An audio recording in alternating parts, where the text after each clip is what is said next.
بسم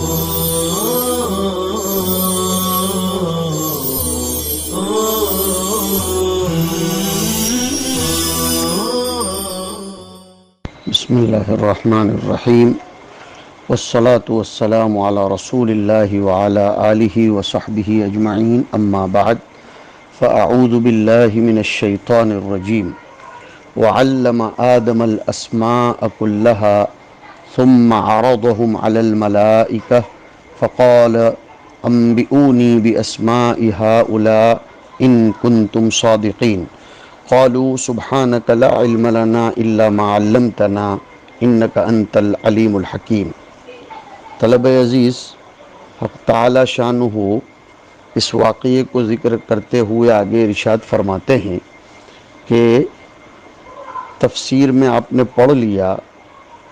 فرشتوں نے آپس میں یا ذاتی طور پر یہ سمجھ رکھا تھا کہ اللہ رب العزت ہم سے زیادہ باعث اکرام و احترام اور ہم سے زیادہ اصحاب علم کسی مخلوق کو پیدا نہیں کرے گا، نیز وہ اپنے باب میں خلافت کے دعوے دار تھے، چاہے بطور نیاز مندی ہی صحیح۔ حق تعالی شانہ کو حضرت آدم علیہ السلام میں خلافت رکھ کر دنیا کا نظام چلانا تھا، تو وجہ استخلاف جو چیز باعث فضیلت بنی وہ ہے علم۔ اس لیے اللہ پاک آگے کی آیت میں ارشاد فرماتے ہیں کہ سکھایا اللہ نے آدم علیہ السلام کو تمام چیزوں کے نام اور ان ناموں کے مسمیات، مدلولات، یہ سب سکھائے، اور پھر ان مدلولات کو بصورت اشکال فرشتوں کے سامنے پیش کر کے اتمام حجت کے لیے ان سے دریافت فرمایا کہ مجھے ان سب کی سب اشکال میں سے الگ الگ شکلوں کے نام بتاؤ کہ یہ کس چیز کی شکل ہے، تم مجھے ان کے نام بتاؤ، ان کے خواص، ان کے آثار اور ان کی تراکیب استعمال اور ان میں رکھے ہوئے فوائد و مصالح بتاؤ۔ اگر تم سچے ہو اس بات میں، اگر تم اپنے اس گمان میں سچے ہو کہ میں تم سے زیادہ علم والی کسی مخلوق کو پیدا نہیں کروں گا، تو اگر تمہیں اپنے عالم ہونے کا بھرم ہے اور دعویٰ ہے تو ذرا اپنے علم کے نتیجے میں ان چیزوں کے نام بتاؤ۔ فرشتوں نے بیک زباں حق تعالی شانہ کی بارگاہ میں عرض کیا کہ تیری ذات پاک ہے، ہم تجھ پر کسی بھی صورت میں اعتراض کرنا نہیں چاہتے، اگرچہ صورت اعتراض کی بعض لوگوں کو لگتی ہو، لیکن ہم تجھے سبحان کہہ کر پاکیزہ قرار دیتے ہیں اور اپنی کم علمی، اپنی لا علمی کا اعتراف کرتے ہیں کہ ہمارے پاس صرف اتنا ہی علم ہے جتنا تو نے ہمیں سکھایا، ورنہ حقیقت میں تو یہ ہے تو ہی کلی جزئی ہر طور پر علیم ہے اور تیرے ہر کام میں حکمت ہے، جس حکمت کے پیش نظر تو نے حضرت آدم علیہ السلام کو خلیفہ بنایا، ہمیں نہیں بنایا۔ اس آیت کریمہ کا ظاہری پیغام مراد ربانی واضح ہے کہ حق تعالی شانہ نے حضرت آدم علیہ السلام کو علم کی دولت سے نواز کر فرشتوں پر فضیلت عنایت فرمائی۔ اس کی وجہ یہ ہے بچوں کہ منتظم اور مصلح کے لیے ضروری ہوتا ہے کہ وہ مصلح کی اصل اور مصلح کی حقیقت، اس کے نشیب و فراز، اور جن لوگوں میں اس کو خلیفہ بن کر زندگی گزارنی ہے، ان رعایا اور رعیت کی مصالح و مضار، ان کی طبیعتوں سے اور ان کے تقاضوں سے اچھی طرح واقف ہو، اور ان کے استعمال میں آنے والی چیزیں اور ان چیزوں کے خواص و آثار، ان کی میزات اور ان کے تراکیب استعمال سے واقف ہو، تبھی تو وہ اپنے استخلاف کو کما حقہ ادا کر سکتا ہے۔ اس لیے اللہ تعالیٰ نے حضرت آدم علیہ السلام کو اسماء اور اسماء کے مسمیات، مدلولات، وہ سب چیزیں بتلا دیں اور پھر فرشتوں کے سامنے حضرت آدم علیہ السلام سے پوچھا کہ تم بتاؤ، تو حضرت آدم علیہ السلام نے ساری چیزوں کے نام بتا دیے۔ فرشتوں نے اپنی طرف سے اعتذار کیا، لا علمی کا، کم علمی کا اعتراف فرمایا۔ اس سے خود پتہ چلتا ہے کہ علم یہ وجہ فضیلت بنا، اور علم کی بنیاد پر حق تعالی شانہ نے حضرت آدم علیہ السلام کو فرشتوں پر فضیلت دی۔ حضرت خضر علیہ السلام کو علم لدنی تھا، جس کے نتیجے میں موسیٰ و یوشع جیسے خادم اور شاگرد انہیں میسر ہوئے علیہم السلام۔ حضرت یوسف علیہ السلام کو تأویل الرؤیا کے علم کے نتیجے میں جیل سے خلاصی اور رہائی ملی۔ امید کرتے ہیں کہ اس امت کے علماء قرآن و حدیث کے علم اور تأویل کے نتیجے میں شکوک و شبہات سے نجات پائیں گے۔ حضور پاک علیہ السلام کو علم معلم یکن اور علم معلم یکن یعلم دیا، وعلمک ما لم تکن تعلم، جس کے نتیجے میں اللہ نے اس علم کی فضیلت کے نتیجے میں، شرف کے نتیجے میں شفاعت کبریٰ کی نعمت سے حضور پاک علیہ السلام کو نوازا۔ آپ کو معلوم ہونا چاہیے تمام صفات میں علم مقدم ہے۔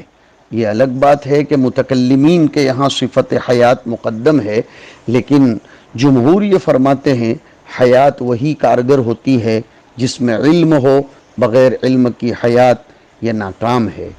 اور لوگوں نے لکھا ہے کہ ان قدرت سیوف المجاہدین تحت اقلام السلاطین، سلاطین کے اقلام، جو علم کا آلہ ہے اقلام، اس کے ماتحت مجاہدین کی تلواریں ہوتی ہیں۔ پتہ چلا مجاہدین کی تلواریں یہ بھی علم کے تابع ہیں، اسی لیے وَقُلْ رَبِّ زِدْنِی عِلْمًا فرمایا گیا۔ اور اس اعتبار سے یعنی علم ہو اور آدمی اپنے آپ کو عالم سمجھتا ہو نہ سمجھتا ہو، اس اعتبار سے بڑی دلچسپ بات سنا رہا ہوں۔ لوگوں کی 4 قسمیں ہیں علم کے اعتبار سے۔ ایک تو رجل یدری و یدری انہ یدری، ایک شخص جانتا ہے اور اس کو اس بات کا بھی احساس ہے کہ میں جانتا ہوں، فہو عالم، وہ عالم ہے۔ رجل یدری ولا یدری انہ یدری فہو نائم فایقظوہ، ایک شخص جانتا ہے لیکن اس کو خود کو احساس نہیں ہے کہ میرے پاس علم کا جوہر اور سعادت ہے، تو گویا وہ سویا ہوا ہے، اس کو تم جگاؤ، اس کو متنبہ کرو تاکہ اس کا علم لوگوں کے کام آئے۔ اور رجل لا یدری و یدری انہ لا یدری، ایک شخص نہیں جانتا اور اس کو اس کا بھی احساس ہے کہ میں نہیں جانتا، فہو مسترشد، وہ مسترشد ہے، فارشدوہ، اس کو سکھاؤ۔ ورجل لا یدری ولا یدری انہ لا یدری، ایک شخص وہ ہے کہ جو نہیں جانتا اور یہ بھی نہیں جانتا کہ میں نہیں جانتا ہوں، تو پھر وہ شیطان جیسا ہے، زندیق جیسا ہے، اس سے بہت زیادہ دور رہنا چاہیے۔ اس آیت کریمہ سے ایک سبق یہ بھی ملتا ہے کہ فرشتوں نے لا علمی کا اعتراف کیا، تو آگے کی آیت میں آتا ہے کہ حق تعالی شانہ نے حضرت آدم سے فرمایا کہ یا آدم انبئہم باسمائہم، خاص توجہ دیں کہ لا علمی کے اعتراف پر علم کے دروازے کھلتے ہیں۔ حضرت حکیم الاسلام قاری محمد طیب صاحب نور اللہ مرقدہ مثال دیا کرتے تھے کہ فیضان علمی کی مثال پانی کی طرح ہے، جیسے پانی نشیبی زمین کی طرف منحدر ہوتا ہے اور لڑکتا ہے، ٹپکتا ہے، تیزی سے چلتا ہے، ویسے جن کی طبیعتوں میں تواضع ہوتی ہے، ان کی طبیعتوں میں نشیبی ہوتی ہے، تو ان کی طرف علم بہت اچھی طرح چلتا ہے۔ حدیث پاک میں بھی علم کی تشبیہ پانی سے دی گئی، مثل ما بعثنی اللہ بہ من العلم والہدى کمثل غیث اصاب ارضا الی آخر الحدیث، اخرجہ الامام مسلم عن سیدنا ابی موسیٰ الاشعری رضی اللہ تعالیٰ عنہ۔ اس لیے یہ بات سمجھنی چاہیے کہ علم کے نتیجے میں حق تعالی شانہ نے حضرت آدم علیہ السلام کو فضیلت عنایت فرمائی۔ اب ہم کتاب کی عبارت کو دیکھ لیتے ہیں۔ وعلم آدم الاسماء ای اسماء المسمیات، اسماء المسمیات کہہ کر اشارہ اس بات کی طرف ہے کہ الاسماء کا الف لام عوض عن المضاف الیہ، یہ مضاف الیہ سے تعویضاً ہے، اور مسمیات سے مراد مدلولات اسماء ہے، نفس اسماء نہیں ہے۔ یہ ایک مستقل بحث ہے کہ اسم اپنے مسمى کا عین ہوتا ہے یا غیر ہوتا ہے، اس کی یہاں ابھی آن لائن میں ضرورت نہیں ہے۔ آپ اتنا سمجھیے کہ آیت کریمہ میں اسماء سے مراد مسمیات اور مدلولات ہیں، یعنی اللہ پاک نے حضرت آدم علیہ السلام کو صرف یہ نہیں سکھایا کہ قلم، کاپی، کھڑکی، کتاب نہیں، بلکہ وہ کتاب دکھلائی کہ یہ ہے کتاب اور اس کا نام کتاب ہے، یہ فلاں چیز ہے اس کا نام کھڑکی ہے، یہ فلاں چیز ہے اس کا نام قلم ہے۔ تو لفظ قلم یہ تو اسم ہوا، اور نفس قلم، قلم کی شکل جو ہے، قلم جو ہے وہ مدلول ہوا، وہ مسمى ہوا۔ جیسے محمد یہ نام ہے، اور جس شخص کا نام محمد ہے وہ مسمى اور مدلول ہے، تو حق تعالی شانہ نے انہیں مسمیات سکھلائے، مدلولات اسماء سکھائے، چاہے وہ جواہر ہوں، اعراض ہوں، معانی ہوں، جو بھی ہو۔ اللہ نے حضرت آدم علیہ السلام کو تمام مسمیات اور مدلولات سے باخبر کیا، ان کے نام بھی سکھائے،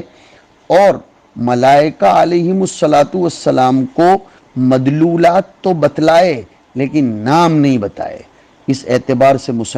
مفسرین لکھتے ہیں کہ آدم اور ملائکہ یہ معرفت مسمیات میں تو مشترک ہیں، لیکن حضرت آدم علیہ السلام معرفت اسماء میں ممتاز ہیں۔ ذرا اس کو اچھے طریقے سے سمجھیے کہ قلم اس کو پہچانتے تھے فرشتے بھی اور حضرت آدم بھی، لیکن اس کا نام قلم ہے۔ کاپی وہ فرشتے بھی پہچانتے تھے لیکن اس کا نام کاپی ہے۔ گدا، لیکن گدا وہ جانتے تھے اس کا نام گدا ہے، یہ صرف حضرت آدم علیہ السلام کو معلوم تھا، اس لیے اللہ تعالیٰ وَعَلَّمَ آدَمَ الْأَسْمَاءَ فرماتے ہیں۔ حضرت آدم کو حق تعالی شانہ نے تمام لغات میں نام سکھلا دیے۔ یہ بھی علامہ ساوی نے لکھا ہے کہ حضرت آدم کو تمام لغات سکھلائے، اسی کی بنیاد پر حضرت آدم کی اولاد میں لغات متفرق ہوئیں، الگ الگ ہوئیں، اور وَمِنْ آیَاتِهِ اختلاف السنتکم والوانکم آیت کریمہ سورہ روم کی ہے۔ تو علم آدم الاسماء کلہا، تمام چیزوں کے نام، اور یہی ہے ما بہ الامتیاز شے، امتیاز بین آدم والملائکہ، چھوٹی سے چھوٹی چیزوں کے نام بھی سکھلا دیے، حتی القصعۃ والقصیعۃ والفسوۃ والفسیۃ والمغرفۃ۔ یہاں ذرا وقف کر دو،